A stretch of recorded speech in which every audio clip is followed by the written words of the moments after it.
Bonjour à tous, c'est Pafoum. Alors aujourd'hui, je vais vous présenter quelques vidéos de notre 87e victoire. Et une vidéo aussi de notre 86e victoire. On avait rasé 2-3 villages sur notre 86, mais il y en a une qui est un hybride, donc assez sympa que je vais pouvoir vous montrer. Mais là, je vais d'abord me concentrer sur notre 87e victoire contre Cockstar, un clan level 7, 117 victoires et 22 défaites simplement. Donc on a eu peur, on s'est dit qu'ils allaient nous faire mal. Et finalement, on a réussi assez rapidement à les calmer.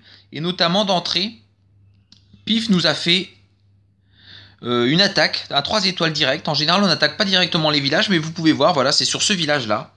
Donc c'est un village qu'on rencontre assez souvent. C'est un village un peu traquenard, je dirais. On a tendance toujours à croire qu'il est assez simple. Et si on gère pas, ou si on fait un Go 8 classique, ou si on fait un Go 8 avec 5 ou 6 sorcières, bah ça passe pas forcément. Donc nous, on l'avait déjà rencontré, je vais être tout à fait honnête avec vous, et on l'avait déjà rasé. On l'avait rasé avec un Go 8-8, avec 8 sorcières, tout simplement. Donc là, l'idée, c'était de déclencher le château de clan malgré tout avant, pour éviter qu'une fois que les golems se retrouvent au milieu, bah vous pouvez voir qu'il y a plusieurs tours de sorciers. Il y a les mortiers, il y a beaucoup de sorts de zone dès le début. Donc du coup, si les golems sont seuls au milieu, qu'il y a le château de clan en plus par-dessus, c'est sûr que c'est un fail. Donc là, l'idée, c'est de sortir le château de clan, et ensuite le tuer, envoyer les golems et les sorcières derrière. Allez. J'ai assez parlé, le mieux maintenant c'est de vous montrer comment ça se passe. Et après l'idée c'est pas non plus d'attaquer trop au sud. Parce que si vous mettez tout au sud, ça nous est déjà arrivé de failles comme ça, c'est que après les sorcières ou les troupes vont aller soit à droite, soit à gauche. Et du coup, si ça va que d'un côté, des fois on meurt un peu bêtement parce que les sorcières vont se mettre à taper des murs alors qu'il y a les defs encore qui sont debout, enfin c'est un peu galère. Donc là l'idée c'était d'attaquer sud-ouest. On l'a rencontré plusieurs fois ce village-là. Donc on savait comment gérer. Bon là on peut voir que Pif il met un peu une boulette parce qu'il pose un minion pour attirer le château de clan, sauf qu'il y a 2 ballons. Et bah les ballons, quand on pose une troupe aérienne, bah c'est pas attiré. Donc là il se rattrape avec le petit archer, le petit soso. Et après il enclenche son attaque, il pose le golem, les sosos derrière pour tuer directement le drag. Il pose pas tous les golems en même temps parce que sinon, au même endroit, sinon il y a les ballons qui sont encore en vie et donc on sait qu'ils vont se faire OS. Et après, vous pouvez voir qu'il pose les sorcières une à une, un peu de manière éparpillée. C'est pour éviter les sorts de zone et les mégas. Comme je vous ai dit, là au début, il faut réussir à passer les premières defs où il y a toutes les mégas, où il y a toutes les sorts de zone. Et une fois qu'on a passé ça, si on a pas mal de troupes en vie, bah ça se passe tout seul. Donc c'est pour ça qu'il faut un peu éparpiller les troupes, parce que sinon une méga, si on a toutes les sorcières au même endroit, bah ça va les OS. Donc là on peut voir que ça s'est passé très bien. Au niveau du temps, il était un peu limite, parce qu'il a perdu pas mal de temps au début pour sortir le château de clan. Mais après, regardez tout ce qui reste, il reste au moins 6 ou 7 sosos, il reste 6 sorcières, il y a le roi, la reine, donc c'est largement suffisant. C'est une belle attaque qui permet de mettre la pression sur un village comme ça. C'était pas très intelligent de mettre un village comme ça pour eux. Surtout les villages connus. Après, nous, on l'avait rasé naturellement avec cette méthode-là. On n'avait pas regardé de vidéos sur Internet. Mais je pense qu'il doit y avoir des vidéos sur ce village, car on le rencontre assez souvent. Donc, à notre grand bonheur et malheureusement pour nos adversaires. On peut voir aussi que pour un clan qui avait autant de victoires et si peu de défaites, on aurait pu s'attendre à des plus gros villages. Là par exemple c'est le 6ème, je m'en suis occupé en Gohog. Faut savoir qu'on savait les méga bombes parce que nos AGV 8 étaient passés en coco. Parce qu'ils ont fait un gros boulot, ils ont rasé tous les 8, on n'a pas eu en 9, on n'a eu aucun 8 à faire.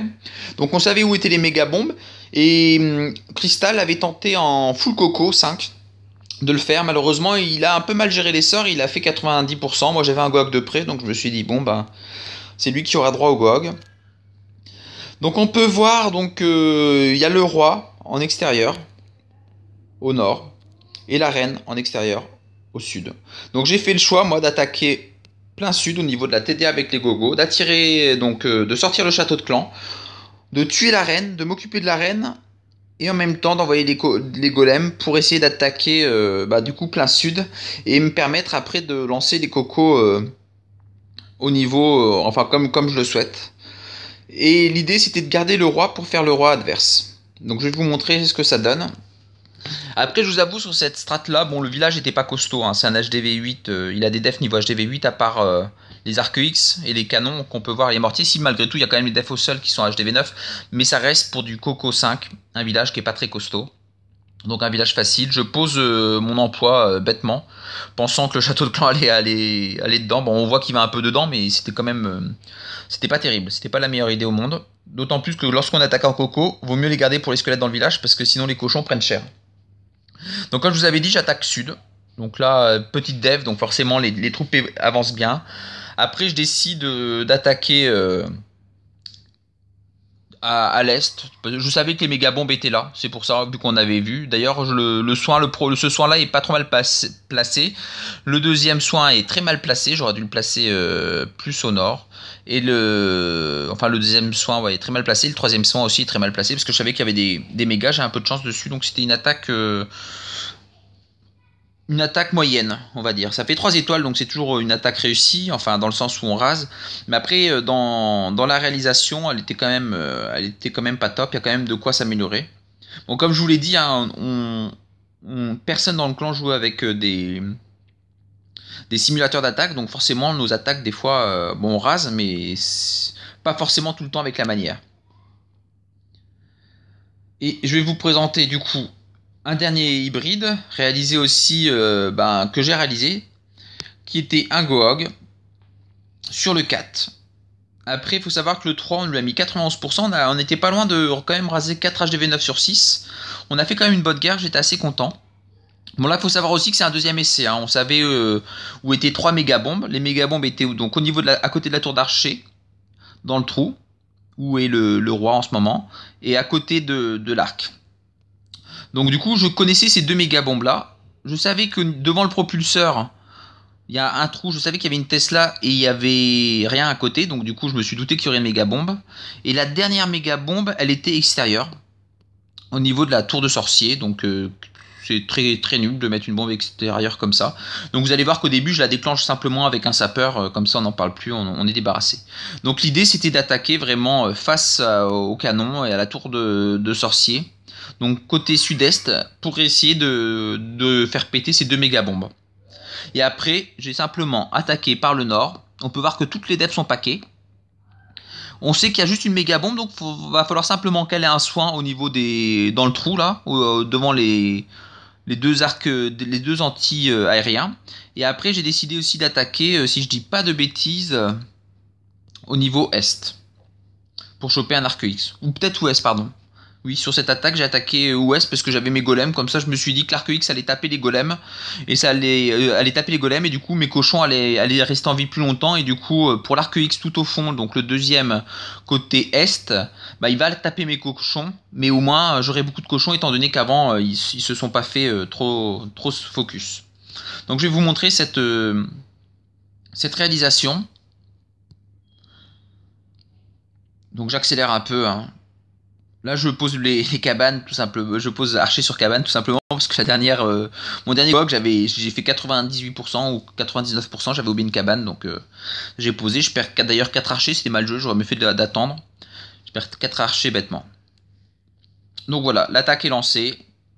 Le saut pour essayer de choper la reine facilement. Là, je chope les 2 héros. C'est ça qui est bien, hein. Je vous rappelle qu'en Gohog, les golems servent à choper les héros et châteaux de clan. Et après, j'enclenche donc, comme prévu, mon attaque nord. Je mets 3 cochons par def. Le petit soin pour qu'ils récupèrent de la vie. Et j'attaque, comme je vous avais dit, de l'autre côté. Parce que ils étaient censés, je pensais que les golems allaient être encore là. Pour que les defs les focus, mais c'était pas trop le cas, mais ça va encore. On peut voir que les soins après sont plutôt bien placés, où il y a le plus de dégâts. Il reste pas mal de cochons, il me reste ma reine, donc tout va bien. Après, je vous dis, c'était mal joué pour les archers, parce que je les ai posés du coup au début, donc j'en perds. Ils auraient pu par exemple faire le labo, ils auraient pu commencer à faire à s'occuper un peu des autres bâtiments. Donc là, j'ai de la chance, j'ai beaucoup de cochons, j'ai ma reine encore. Là, j'utilise la capacité car ça sert plus à rien de la garder. Et ça permet d'avoir des archers en plus. Je sais que toutes les mégas ont sauté, quasi tous les pièges ont sauté. Donc je perdrai pas de mes archers. Ça fait, comme je vous le dis, du dégât en plus. Donc voilà, un petit Gohog réalisé sur un HDV qui était pas qui était pas maxé, mais qui était pas non plus si pourri que ça. Donc je vais vous présenter maintenant une attaque de notre avant-dernière war, notre 86e victoire. Donc c'était un Golaloon tout simplement pour diversifier également ce qu'on vous propose, ce qu'on vous montre. Donc ce Golaloon qui était réalisé donc sur une guerre, pareil qu'on a gagné, on a fait en 10. On peut voir qu'on a eu deux HDV10, nous on n'a pas d'HDV10. Donc voilà, c'est le matching. C'était des HDV10 un peu préma, malgré tout le 1 avait des defs niveau 9 et des TDE, mais même et le 2 avait des defs niveau HDV8, mais des tours de l'enfer. Mais malgré tout, un HDV10 préma avec des defs d'HDV8 mais 2 tours de l'enfer, bah tout de suite c'est plus difficile à raser. On peut voir par exemple là 87%, ce qui est un énorme score, malgré tout soit un HDV10, mais c'est difficile, c'est pas évident. Donc ça laisse malgré tout un gros avantage. On dit souvent, des fois on est content quand on a des prémas en face, on dit ouais on a des prémas, mais quand c'est des HDV10, malgré tout, raser un HDV10 préma, c'est toujours plus difficile que de raser un HDV9 maxé. Ça c'est mon avis, parce que les tours de l'enfer, ben, on peut pas soigner sur tour de l'enfer, ça fait plus de dégâts, donc c'est toujours compliqué. Donc voilà une guerre où finalement on leur a laissé qu'un HDV9, et on en a rasé 3. Donc je vais vous montrer, pas celle de pif, parce que c'est tout simplement une attaque séisme, mais je vais vous montrer plutôt une autre attaque que j'ai faite, un Golaloon, car ça permet de diversifier avec ce que je vous ai montré depuis tout à l'heure au niveau des Goog. Donc là on peut voir que l'idée du Golaloon, c'est d'envoyer le golem pour choper un anti-aérien, la reine et le château de clan. Donc là naturellement, j'ai pas le choix, je dois attaquer nord. Parce qu'on voit en plus que je vais pouvoir choper un propulseur également. Là on peut voir que j'ai déjà lancé un coco parce que le château de clan, j'ai un doute, je me dis qu'en voyant ça, j'arriverai pas forcément, je suis pas sûr d'avoir encore un golem ou d'avoir assez de troupes pour tuer le château de clan, et c'est toujours un peu bête de louper un Golaloon parce que on n'a pas réussi à tuer le dernier drag. Enfin le drag dans le château de clan. Ça nous est déjà arrivé, donc maintenant on a tendance toujours un peu à sortir. Normalement vous allez voir sur internet, il y en a beaucoup qui sortent pas, mais nous on sort pas quand le château de clan est vraiment accessible et qu'on sait qu'il va sortir très vite. Mais quand on a un petit doute, bah, on préfère le sortir, comme ça on est débarrassé. Donc après, l'idée donc c'est d'attaquer plein nord. Donc hop, je sors le château de clan. Voilà, château de clan classique, drag ballon, hein. Ça c'est toujours la même chose. On peut voir que ça s'est pas passé tout à fait parce que j'ai un peu noobé. Dans le sens où, lorsque j'ai posé mon golem, j'ai envoyé trop de sorciers et les sorciers vont tous suivre le château de clan qui suit le golem.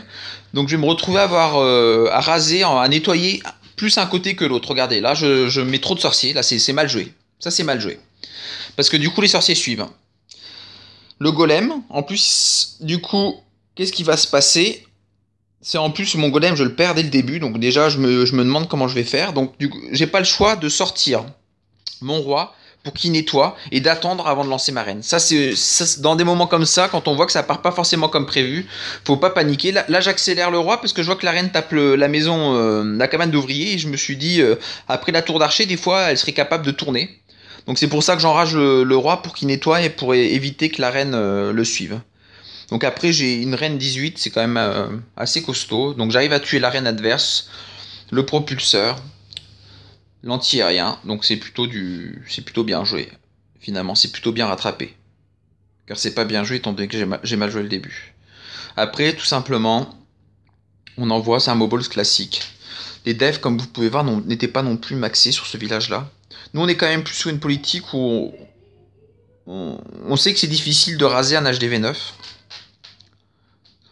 On n'a pas des égos dans le clan qui sont surdimensionnés. Et heureusement, on a de la chance, on a des gens qui sont assez humbles. Donc on tente pas de raser les plus gros HDV9. On préfère raser on préfère raser les HDV9 les plus simples. Même des fois, quand on a un gros HDV9, on se dit, ah, lui, le maxé, on se dit, ah, là, le GOG, il peut passer. Mais à côté de ça, on a un HDV9 un peu moins costaud. On sait que le GOG, il a plus de chances de passer. Bah, si on a que, bah, on va miser le 3 étoiles, on va viser la victoire. Donc, on va taper le plus bas avant de taper le plus gros. Ça, c'est important parce que souvent, on voit des gens, et puis, quand on commence à raser un peu en hybride, on a tendance à penser qu'on peut tout raser.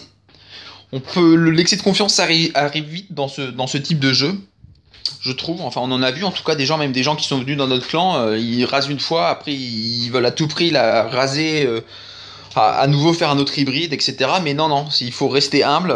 Raser un HDV9, c'est très compliqué. Et du coup, il faut mieux assurer les HDV9 les plus simples et ensuite monter au fur et à mesure si on a assez d'attaques.